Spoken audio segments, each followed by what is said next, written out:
Praise the lord.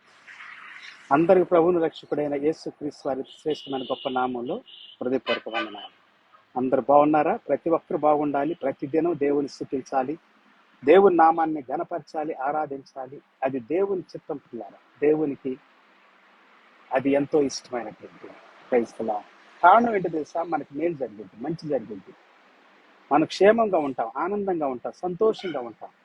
అలాగ ఉండటానికి దేవుడు ఇష్టపడుతూ ఉన్నాడు. మనం సంతోషంగా ఉంటే దేవునికి ఇష్టం, మనం ఆనందంగా ఉంటే దేవునికి ఇష్టం. మన తండ్రికి పిల్లలు సంతోషంగా ఉన్నప్పుడు ఎట్లాగైతే మన తండ్రి సంతోషపడతాడు, అలాగనే దేవుడు మనం చూసి సంతోషిస్తాడు. క్రైస్తవం ఈ దినం కూడా దేవుని వాక్యంలో నుండి కొన్ని మాటలు మనం చదువుకుందాం.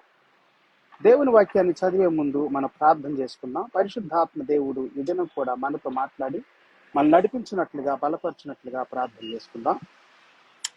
మహాపరిశుద్ధుడ, మహోన్నతుడ, ఘనమైన తండ్రి, ఈ దినం కొరకు, సమయం కొరకు వందనాలు, స్తోత్రాలు.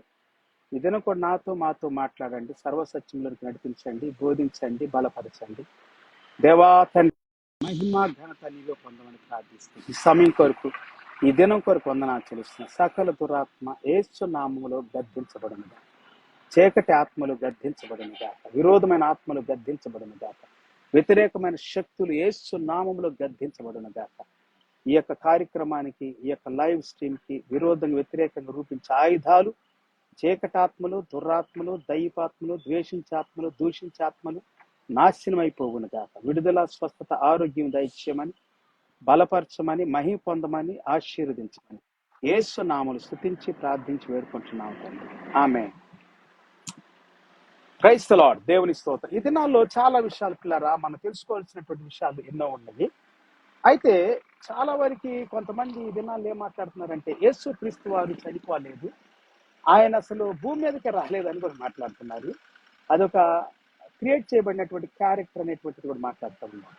ఎంత నీచంగా దిగజారుతారంటే ప్రజలు, డబ్బు కోసము, ఫేమ్ కోసము, మతం కోసము, కులం కోసం, ప్రాంతీయత కోసం చాలా భయంకరమైనటువంటి దిగజారిపోయినటువంటి స్థితి. ఎంతవరకు అంటే హీనంగా, దౌర్భాగ్యమైనటువంటి పరిస్థితులు పిల్లలు. ఒకప్పుడు ఇలాగ లేవు, కానీ దినాలు డబ్బు కోసము నానా గడ్డి తింటున్నారు. కొంతమంది యేసు ప్రభుకి విరోధంగా మాట్లాడటం ద్వారా లక్షల కోట్లు సంపాదిస్తా ఉన్నారు. తినటానికి కూడా తిండి లేనివాడు ఇప్పుడు ఏసీ కారుల్లో, అద్భుతమైన బిల్డింగుల్లో, అద్భుతమైనటువంటి ఉన్నతమైనటువంటి విలువైనటువంటి స్థలాల్లో, స్థావరాల్లో నివాసం చేస్తా ఉన్నారు. కారణం ఏంటో తెలుసా? యేసు ప్రభుని ద్వేషిస్తే వారికి డబ్బు వస్తుంది. కొంతమంది యేసు ప్రభుని బోధిస్తే డబ్బు వస్తుంది, కాబట్టి అలాగ బోధిస్తూ సుఖపడుతూ ఉన్నారు. పిల్లరా, కొంతమంది ఏమో చక్కగా వాక్యంలో యేసు ప్రభు ప్రవక్త, యేసు ప్రభువు ఒక బోధకుడు, యేసు ప్రభువు కుమారుడు, మానవుడిగా వచ్చాడు, మనిషిగా వచ్చాడు, కానీ ఎన్నో అద్భుతాలు చేశాడు, మేము నమ్ముతాం, ప్రేమిస్తాం, ఎంతో ఇష్టం మాకు అని అంటారు. కానీ కొన్ని విషయాలకు వచ్చి తనకి యేసు ప్రభువు చనిపోలేదు, యేసు ప్రభువు దేవుని కుమారుడు ఎలాగ మరణిస్తాడు అని అంటారు. కానీ యేసు ప్రభువే చెప్పాడు చాలా స్థలాల్లో. ఆయన తన గురించి చెప్పినటువంటి మాటల్ని ఇదేనో మనం చదువుదామా? చూడండి, మార్కు సువార్త 8:31. మార్కు సువార్త 8:31. మరియు మనిషి కుమారుడు అనేక హింసలు పొంది పెద్దల చేతను, ప్రధాన యాజకుల చేతను, శాస్త్రుల చేతను ఉపేక్షింపబడి, చంపబడి 3 దినములైన తర్వాత లేచుట అగత్యమని ఆయన వారికి బోధింప ఆరంభించెను. Praise the lord. యేసుక్రీస్తు వారు ఆయన యొక్క శ్రమల గురించి, ఆయన మరణాన్ని గురించి, ఆయన పునరుద్ధానాన్ని గురించి ముందే చెప్పాడు పిల్లారా. చనిపోతేనే, సమాధి చేయబడితేనే పునరుద్ధానం ఉంటుంది. స్పష్టంగా ఉంది ఇక్కడ. ఏమైంది? మనిషి కుమారుడు అనేక హింసలు పొందుతాడు. అనేకమైన మామూలు హింసలు కాదండి. యేసు ప్రభువుని యూదులు ఎంతో హింసించారు. ప్రధాన యాజకులు కిందేమనుంది? పెద్దల చేత, అధికారుల చేత, పెద్దల చేత, ప్రధాన యాజకుల చేత, శాస్త్రుల చేత. ఈ పెద్దలు, ఈ ప్రధాన యాజకులు, శాస్త్రులు మందిరానికి, మతానికి, యూదా మతానికి, ఇజ్రాయేలు ప్రజలకు రిప్రజెంటేటివ్స్ గా ఉన్నటువంటి వారు, అంటే అధికారులుగా ఉన్నటువంటి వారు. అసోసియేషన్లు అనకండి, ఇది నాలుగు అసోసియేషన్లు ఉన్నాయి కదా, అట్లాగా. సో వీళ్ళే హింస పెట్టారండి, బాధ పెట్టారు. ఇంకా ఏముంది? ఉపేక్షింపబడి చంపబడతాడు. 3 దినములైన తర్వాత లేచుట అగత్యమని ఆయన వారికి బోధింప ప్రారంభించారు. చంపబడతాడు అని ఉంది ఖచ్చితంగా. ఆయన్ని చంపుతారని చెబుతూ ఉన్నాడండి. మరి వీళ్ళేంది చంపబడలేదు, చావలేదు, చనిపోలేదు అని చెబుతారు. వాళ్ళ గ్రంథాల్లో రాయబడి ఉంటే మనకెందుకు? బైబిల్ గ్రంథంలో 4 సువార్తలు రాసింది యేసు ప్రభువుతో సన్నిహితంగా ఉన్నటువంటి వారు, అతి సమీపంగా సన్నిహితంగా ఉన్నటువంటి వారు. మత్తయి, మార్కు, లోక, యోహాని 4 సువార్తలు, 24 సువార్తల్లో 4 సువార్తలను మాత్రమే ఎంపిక చేసి అద్భుతంగా కూర్పు చేశారు కొత్త నిబంధనలో. అయితే పిల్లారా, ఈ 4 సువార్తలు రాసిన వాళ్ళు బాగా క్లోజ్గా దగ్గరగా ఉన్నటువంటి వారు యేసు ప్రభువుకి. చాలాసార్లు నేను చెప్పాను, మత్తయి ట్యాక్స్ కలెక్టర్, ఆయన చాలా ఉన్నతమైన పదవిలో ఉన్నవాడు రోమా సామ్రాజ్యంలో. యేసు ప్రభువుకి చాలా సన్నిహితంగా ఉన్నటువంటి వాడు. మార్కు, యేసు క్రీస్తు వారు పస్కాని ఆచరించడానికి, పండుగ జరిపించుకోవటానికి మేడగది ఇచ్చారు చూడండి. ఆ మేడగది మార్కుదే అని అంటారు, తన తల్లి అయినటువంటి మరియా. సో అపోస్తులు కూడా ఆ మేడగదిలోనే ఉన్నారని కొంత చరిత్ర చెబుతుంది మనకి, వాక్యం కూడా, వాక్యాధారంగా కూడా. సో కాబట్టి పిల్లారా, యేసు క్రీస్తు వారికి అతి సమీపంగా సన్నిహితంగా ఉన్నటువంటి వారు. అలాగనే లూక వైద్యుడు యేసు ప్రభు మరణమైన తర్వాత, చనిపోయిన తర్వాత ఇతను చనిపోయాడు అని సర్టిఫై చేసినటువంటి అతను అంట, సర్టిఫికేషన్ ఇచ్చిన అతను. సో లూకాకు కూడా బాగా తెలుసు యేసు ప్రభు. అట్లని యోహాన్ అంటే బాగా సన్నిహితంగా ఉండేటువంటి వాడు. సో కాబట్టి వీళ్ళు స్పష్టంగా రాస్తా ఉన్నారు 4 సువార్తల్లో ఉండే పిల్లారా. అయితే బైబిల్ గ్రంథం ఏమని సెలవిస్తా ఉందంటే, ఇంకా మార్కు సువార్త 9వ అధ్యాయం 31 వచ్చింది. Mark chapter 9:31. ఏలయనగా ఆయన తన శిష్యులకు బోధించుచు, మనిషి కుమారుడు మనుషుల చేతికి అప్పగింపబడుచున్నాడు, వారు ఆయనను చంపెదరు, చంపబడిన 3 దినములకు ఆయన లేచునని వారితో చెప్పెను. ఆయన చంపబడతాడు. మనిషి కుమారుడు ఎవరికి అప్పగించబడతా ఉన్నాడు? అద్భుతమైనటువంటి మాట కదండి ఇది. మనిషి కుమారుడు మనుషుల చేతికి అప్పగించబడతాడు, వారు ఆయనను చంపుతారని ఉంది ఇక్కడ, ఖచ్చితంగా ఉంది ఇక్కడ. Praise the Lord. For he was teaching his disciples, saying to them, the Son of Man is going to be delivered into the hands of men, and they will kill him, and when he is killed, after 3 days he will rise. ఆయన చనిపోయిన తర్వాత అని ఉందండి ఇక్కడ వాక్యంలో. Mark సువార్త 10వ అధ్యాయం 8, 9, 10 అది 3 అధ్యాయాల్లో కంటిన్యూగా ఉంది. Mark chapter 10:33.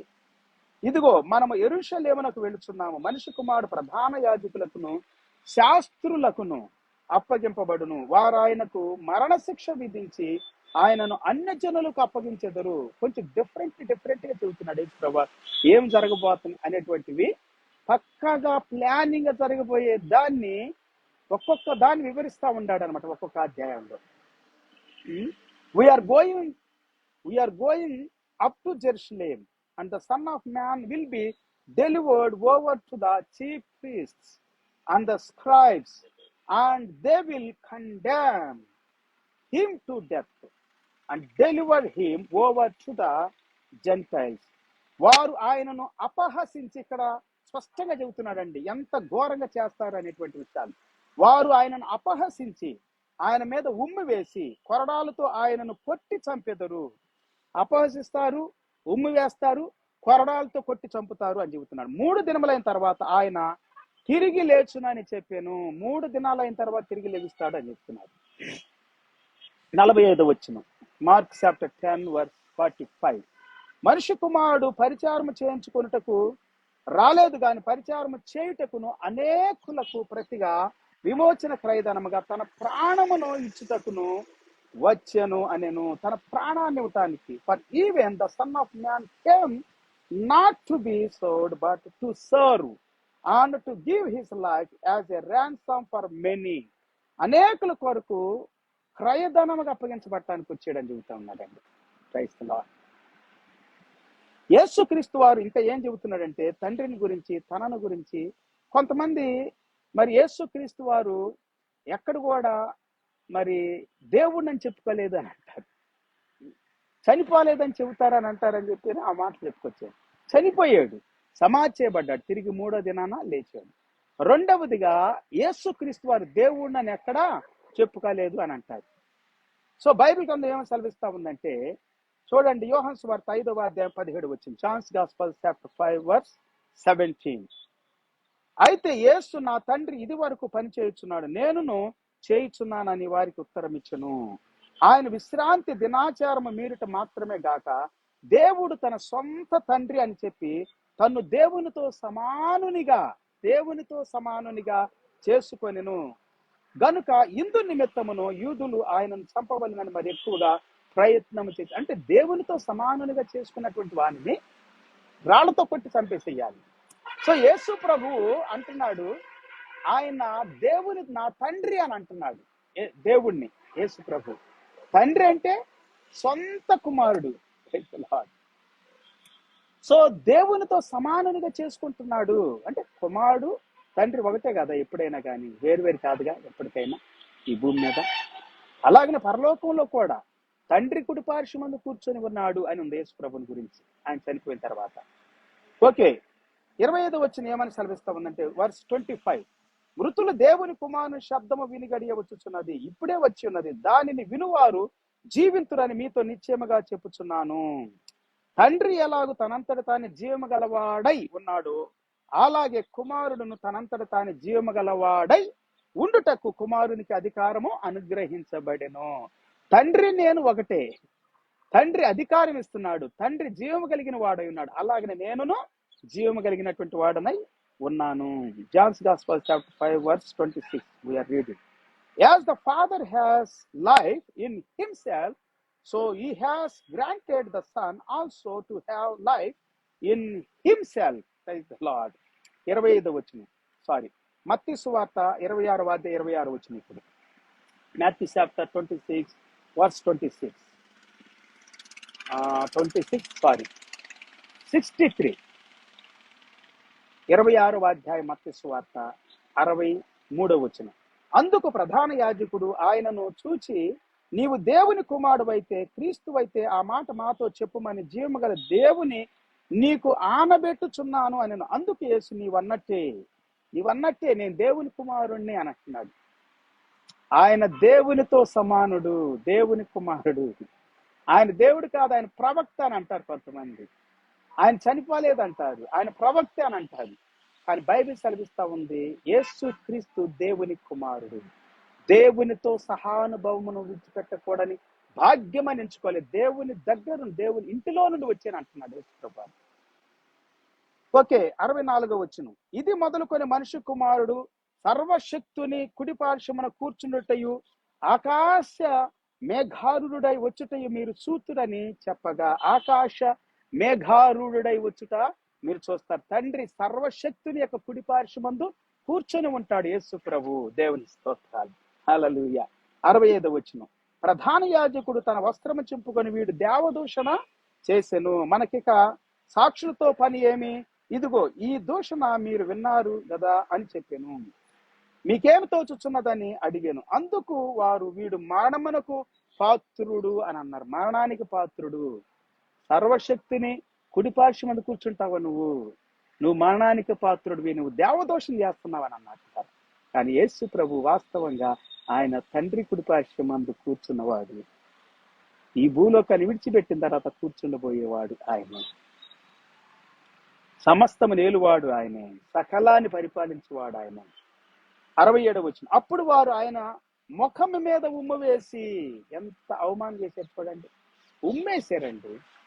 ఆయనను గుద్దిరి, కొందరు ఆయనను అరచేతులతో కొట్టి, క్రీస్తు నిన్ను కొట్టిన వాడెవడో ప్రవచించుమని అన్నారు. ఓకే, మత్తయి సువార్త 27వ అధ్యాయము 2వ వచనములు, ఆయనను బంధించి తీసుకొని పోయి అధిపతి అయిన పొంతి పిలాతుకు అప్పగించిరి. యేసు అధిపతి ఎదుట నిలిచెను. అప్పుడు అధిపతి, యూదుల రాజువు నీవేనా అని ఆయన అడగగా, యేసు అతను చూసి, నీవన్నట్టే అనెను. ఆయన యూదుల రాజు, ఆయన క్రీస్తు, ఆయన అధిపతి, ఆయన అధికారి, దేవుని కుమారుడు. Praise the Lord. ఆయనే చెబుతున్నాడండి, నేను దేవుని కుడిపార్శ్వంలో కూర్చుంటానంటే వీళ్ళకేంది? సహోదరులు, ముస్లిం సహోదరులు కొంతమంది చెబుతారు, వాళ్ళకి ఏంటి బాధ? యేసు ప్రభే చెబుతుంటే, యేసు ప్రభే చెప్పాడు కదా నేను చనిపోతాను తిరిగి లెగిస్తానని, అలాగే చేశాడు కదా. అదే ఉంటుంది ఇక్కడ. అధిపతి ఎదుటి నిలిచిన అప్పుడు అధిపతి, యూదుల రాజు నీవేనా అని ఆయన అడగగా యేసు అతను చూసి నువ్వు అన్నట్టే అనెను. 12వ వచనం. ప్రధాన యాజకులను పెద్దలను ఆయన మీద నేరము మోపినప్పుడు ఆయన ప్రత్యుత్తరమేమియూ ఇయ్యలేదు. ఆయన ఏ ప్రత్యుత్తరం ఇవ్వలేదు.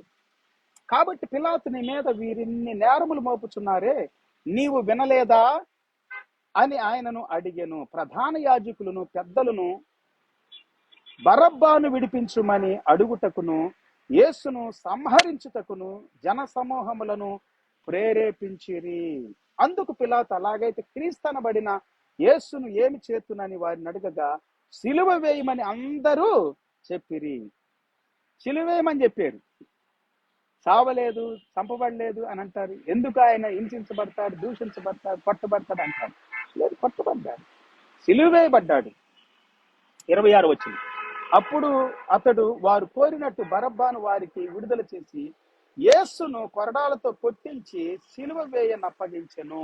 సిలువ వేయడానికి అప్పగించాడు, కొరడాలతో కొట్టించి. 27 వచ్చింది.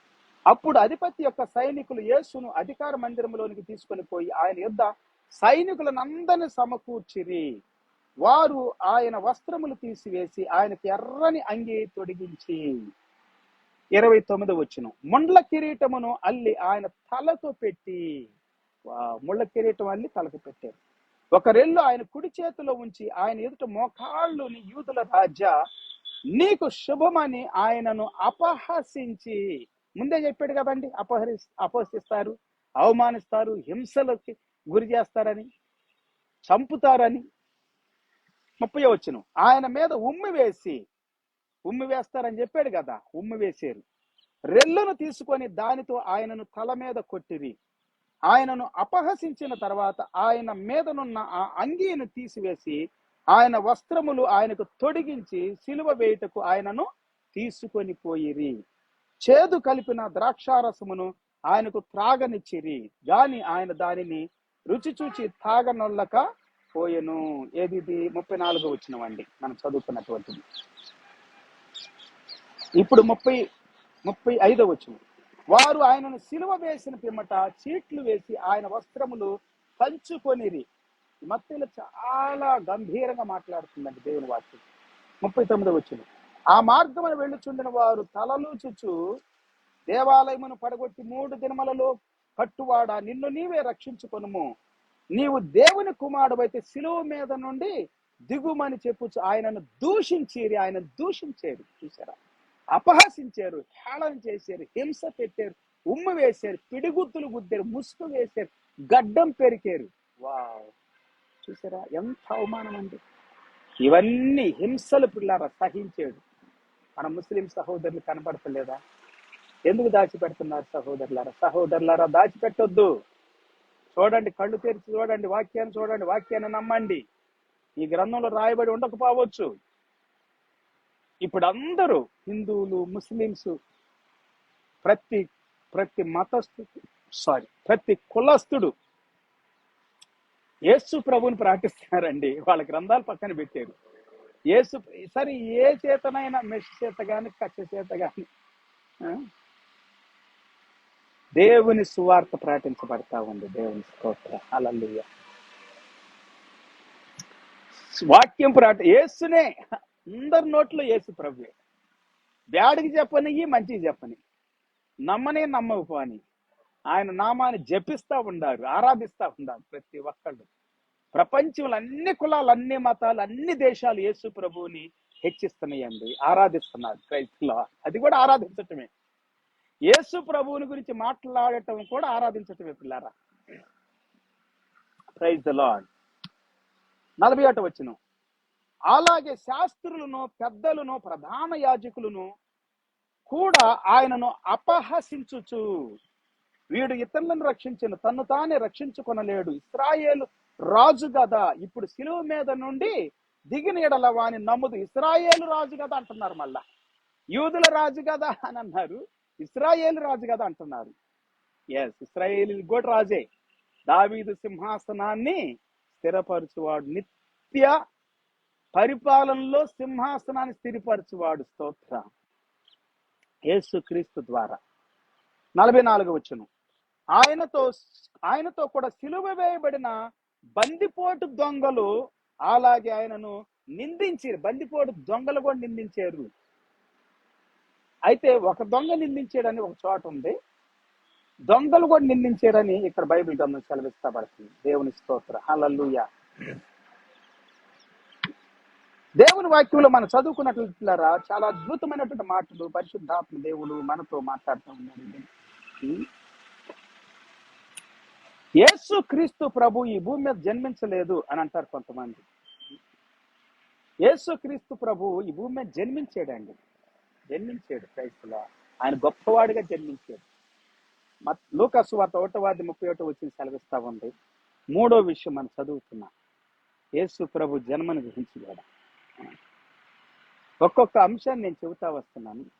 ఇదిగో నీవు గర్భము ధరించి కుమారుని కని ఆయనకు యేసు అని పేరు పెట్టుదువు. ఆయన గొప్పవాడై సర్వోన్నతుని కుమారుడు అనబడును. ప్రభు అయిన దేవుడు ఆయన తండ్రి అయిన దావీదు సింహాసనమును ఆయనకు ఇచ్చును. యేసు ప్రభు జన్మించాడు, దావీదు సింహాసనాన్ని ఆయనకి ఇస్తాడు అని బైబిల్ గ్రంథంలో రాయబడి ఉంది. ఇంకా ఏమన్నా 33వ వచనములో, ఆయన యాకోబు వంశస్థులను యుగ యుగములు ఏలును, ఆయన రాజ్యం అంతము లేనిదై ఉండునని ఆమెతో చెప్పాను. దేవుని దూత చెబుతున్నటువంటి మాట అండి. దేవుని దూత చెబుతున్న మాట. యుగ యుగాలు ఆయన రాజ్యం అంతము లేనిదై ఉంటది అని దేవుని దూత చెబుతున్న మాట. యెషయా గ్రంథం 7:14. కాబట్టి ప్రభు తానే ఒక సూచన మీకు చూపును. ఆలకించుడు, కన్యక గర్భవతి అయి కుమారుని కని అతనికి ఇమ్మానుయేలు అని పేరు పెట్టును. ఇమ్మానుయేలు అంటే దేవుడు మనకు తోడని అర్థం. దేవుడు తోడుగా ఉన్నాడు. యేసుగా రక్షకుడుగా, క్రీస్తుగా, అభిషిక్తుడిగా, అధిపతిగా, దేవుని కుమారుడిగా భూమి మీదకి వచ్చాడు. ఆయన జన్మించాడు. ఆయన సర్వలోకాధికారి, సర్వమును పరిపాలించువాడు. ఇశ్రాయేలు వంశాన్ని, యూదుల్ని పరిపాలించువాడు. ప్రపంచానికే రారాజు. హెబ్రీ పత్రిక 7:14. హెబ్రీస్ చాప్టర్ 7:14. మన ప్రభువు యూదా సంతానమందు జన్మించిననుట స్పష్టమే. ఆ గోత్రము విషయంలో యాజకులను గూర్చి మోషే ఏమీ చెప్పలేదు, కానీ యూదా సంతానములో జన్మించాడు యేసు ప్రభువారు. అపోస్తల కార్యములు 13:23. Acts chapter 13:23. అతని సంతానము నుండి దేవుడు తన వాగ్దానం చొప్పున ఇశ్రాయేలు కొరకు రక్షకుడగు యేసును పుట్టించెను. యేసు క్రీస్తు పుట్టాడని చెబుతా ఉంది బైబిల్ గ్రంథం. హల్లెలూయా. రక్షకుడుగా పుట్టాడని చెబుతా ఉంది. 2 సమూయేలు 7:12. నీ దినములు సంపూర్ణములగునప్పుడు నీవు నీ పితరులతో కూడా నిద్రించిన తర్వాత నీ గర్భములో నుండి వచ్చిన నీ సంతతిని హెచ్చించి రాజ్యమును అతనికి స్థిరపరిచెదను. నీ సంతానములో నుండే. Praise the lord. యేసు క్రీస్తు దావీదు సంతానములు 1000 సంవత్సరాల క్రితం దావీదుతో దేవుడు చెప్పిన మాటలండి. 1000 సంవత్సరాల తర్వాత దావీదు వంశంలో యేసు ప్రభు వచ్చాడు. అబ్రహాముతో 2000 సంవత్సరాల క్రితం దేవుడు చెప్పిన మాటలు యేసు ప్రభు రాకముందు. నేను చెబుతుంది యేసు ప్రభు రాకముందు. ఇప్పటికైతే 4000 సంవత్సరాలు దాటిపోయినాను కండి. దావీదుని 3000 సంవత్సరాలు. యెషయా గ్రంథం 8:8. అవి యూదా దేశములోనికి వచ్చి పొర్లి ప్రవహించును. అవి కుతికల లోతగును. ఇమ్మానుయేలు పక్షి తన రెక్కలు విప్పునప్పటి వలె దాని రెక్కల వ్యాపకము నీ దేశ వైశాల్యమంతటను వ్యాపించును. యోధాను గురించి దేవుడు మాట్లాడుతూ ఇమ్మానుయేలు ఈ భూమి మీదకి వస్తాడని దేవుని వాక్యము ప్రకటిస్తా ఉంది. పిల్లరా 10వ వచనములో, ఆలోచన చేసుకునినను అది వ్యర్థమగును, మాట పలికినను అది నిలువదు. దేవుడు మాతో ఉన్నాడు అంటే ఇమ్మానుయేలుగా మనతో ఉన్నాడు దేవుడు. క్రైస్తవ దేవుడు ఈ భూమి మీదకి మానవుడిగా వచ్చాడు. మానవునిగా వచ్చి ఆయన చనిపోయాడు, హింసించబడి చనిపోయి సమాధి చేయబడి తిరిగి 3వ దినాన్ని లేచాడు. ఆయన దేవుడై ఉన్నాడు, దేవుని కుమారుడై ఉన్నాడు, దేవునితో సహానుభవం కలిగినటువంటి వాడై ఉన్నాడు. యోహాను సువార్త ఫిలిప్పీలకు రాసిన పత్రిక 1వ అధ్యాయం యోహాను సువార్త 1వ అధ్యాయం 45వ వచనం. ఫిలిప్పు నతానియేలును కనుగొని ధర్మశాస్త్రములో మోషేయు ప్రవక్తలను ఎవరిని గురించి వ్రాసిరో ఆయనను కనుగొంటిమి అని కనుగొంటిమి. ఆయన యోసేపు కుమారుడైన నజరేడగు యేసు అని అతనితో చెప్పాను. అందుకు నతానియేలు, నజరేతులో నుండి మంచిదేదైనా రాగలదా అని అతను అడుగగా, వచ్చి చూడుమని పిలుపు అతనితో అనెను. నజరేడైన యేసు, నజరేతులో, దీని మీద నేను ఇంకొకటి చెబుతాను. 4వ విషయం, నజరేతు నుండే యేసు ప్రభు వచ్చాడని. అంటే నజరేతు అంటే బెత్లెహేములో పుట్టాడు, నజరేతులో పెరిగాడు. ఆయన కపెర్నహూములో కాపురం ఉన్నాడు. యెరూషలేములో ఆయన సిలువ వేయబడ్డాడు, చనిపోయి సమాధి చేయబడి తిరిగి లేచి బేతనీకి వచ్చి బేతనీలో ప్రత్యక్షమయ్యి వారితో మాట్లాడి శిష్యులతో ఆయన పరలోకానికి ఆరోహణ అయ్యాడు. దేవునికి స్తోత్రం. యెషయా గ్రంథం 9:6 చెబుతారు, ఏలైనగా మనకు శిశువు పుట్టెను, మనకు కుమారుడు అనుగ్రహించబడెను, ఆయన భుజముల మీద రాజ్యభారముండును, ఆశ్చర్యకరుడు, ఆలోచనకర్త, బలవంతుడైన దేవుడు, నిత్యుడగు తండ్రి, సమాధానకర్తయగు అధిపతి అని అతనికి పేరు పెట్టబడును. Praise the lord. Isaiah chapter 9 verse 6. For to us a child is born, to us a son is given, and the government shall be upon his shoulder, and his name shall be called Wonderful Counselor, Mighty God, Everlasting Father, Prince of Peace. Praise the lord. Micah గ్రంథం 4:7. కుంటివారిని శేషముగాను, దూరమునకు వెళ్ళగొట్టబడిన వారిని బలమైన జనముగాను నేను చేతును. యెహోవా సియోను కొండయందు ఇప్పటి నుండి శాశ్వత కాలము వరకు వారికి రాజుగా ఉండును. ఇశ్రాయేలీలకి దావీదు రాజు అయితే దేవుడే రాజు. దేవుని కుడిపార్శ్వమున్న యేసుక్రీస్తే రాజు. Praise the lord. ఆయన భూమి మీద మానవుడిగా పుట్టి ఈ భూలోకం అంతా ఏలుబడి చేసే రాజుగా ఉన్నాడు. లూకా సువార్త 1:33. ఆయన యాకోబు వంశస్థులను యుగయుగములు ఏలును, ఆయన రాజ్యము అంతము లేనిదై ఉండునని ఆమెతో చెప్పెను. ఆయన రాజ్యం అంతము లేనిదిగా ఉంటది, యేసయ్య రాజ్యము. 2 సమూయేలు 7:16. నీ మట్టుకు నీ సంతానమును నీ రాజ్యమును నిత్యము స్థిరమగును. నీ మట్టుకి నీ సంతానం నీ రాజ్యం నిత్యము స్థిరమైద్ది, నీ సింహాసనము నిత్యము స్థిరపరచబడును అనెను. దావీదు సింహాసనం నిత్యము స్థిరపరిచిన దేవుడు. Praise the lord. హల్లెలూయా. యేసు క్రీస్తుగా భూమి మీదకి వచ్చాడు. మానవుడిగా మానవ శరీరధారిగా ఈ భూమి మీదకి వచ్చి యేసు క్రీస్తు ప్రభు ఇశ్రాయేలీని దీవించినట్లుగా, రాజ్యాన్ని స్థిరపరిచినట్లుగా మనం చూస్తాం. ఇర్మీయా గ్రంథం 23:5. యెహోవా ఇలాగూ ఆజ్ఞ ఇచ్చుచున్నాడు, రాబోవు దినములలో నేను దావీదునకు నీతి చిగురును పుట్టించెదను, అతడు రాజై పరిపాలన చేయను, అతడు వివేకముగా నడుచుకొనుచు కార్యము జరిగించుచు భూమి మీద నీతి న్యాయములను జరిగించును. అతని దినములలో యూదా రక్షణ నొందును, ఇశ్రాయేలు నిర్భయముగా నివసించును, యెహోవా మనకు నీతి అని అతనికి పేరు పెట్టబడును. Praise the lord.